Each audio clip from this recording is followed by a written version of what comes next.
प्रधानमंत्री नरेंद्र मोदी का व्यक्तित्व सिर्फ राजनीति और गरीब कल्याण तक ही सीमित नहीं है। पशु पक्षियों के प्रति प्यार और प्रकृति के प्रति गहरी संवेदनशीलता उनके स्वभाव का अलग और खास पहलू है। प्रधानमंत्री आवास में प्रकृति के बीच बैठकर पशु पक्षियों और जानवरों से संवाद करते और उन्हें दुलारते, पुचकारते पीएम मोदी की तस्वीरें गवाही हैं इस बात की कि दिन भर सियासी पहलुओं और बैठकों में व्यस्त रहने वाले नरेंद्र मोदी कुछ समय इन बेजुबानों के बीच बैठकर उनसे संवाद करते हैं। वैसे उनका ये प्रेम पीएम पद पर रहते ही नहीं हुआ है।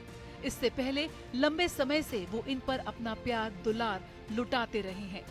गुजरात के मुख्यमंत्री रहते हुए उन्होंने गिर के शेरों की सुरक्षा, एशियाटिक लॉयन प्रोजेक्ट और गौ संवर्धन योजनाओं पर विशेष ध्यान दिया।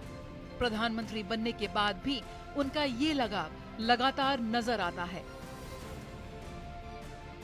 गिर के शेरों की संख्या 2010 में 411 से बढ़कर आज 800 से ज्यादा हो चुकी है।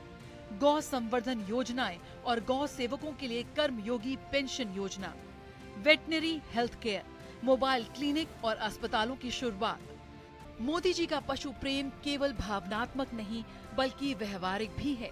नामीबिया से लाए गए चीते भारत में वन्य जीव संरक्षण के नए अध्याय का प्रतीक बने और आवास पर जन्मे बछड़े को दीप ज्योति नाम देना इस बात का प्रमाण है कि उनके लिए पशु सिर्फ नीति का हिस्सा नहीं बल्कि परिवार जैसे हैं।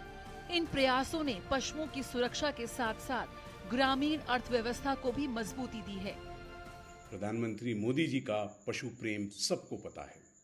उनका व्यक्तित्व सिर्फ राजनीति तक सीमित नहीं है बल्कि वे हमेशा से प्रकृति और पशु पक्षियों के प्रति बेहद संवेदनशील रहे हैं।